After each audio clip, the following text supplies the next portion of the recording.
তাহলে আপনার মেন কষ্ট কাশি, কাশি, শ্বাসকষ্ট, এইসব সকাল, দুপুর, সন্ধে, রাত্রি, ভোর রাত্রি কখন বাড়ে? ভোর রাত্রে বাড়ে।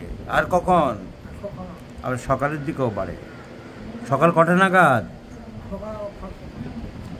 একবারে থু করলে পড়ে যায় না, আঠার মতন ঝুলে যায়, আঠার মতন ঝুলে যায় একদম, একদম সুতোর মতন ঝুলে যায়, সুতোর মতন ঝুলে যায়। salivation, expectoration, sticky, aggravates early morning, late night. ভোর কটা নাগাদ? 3টে 4টে নাগাদ নাকি কটা? 3টে 4টের দিকে। So the medicine is Calibicromicum. Calibicromicum is the choice of medicine.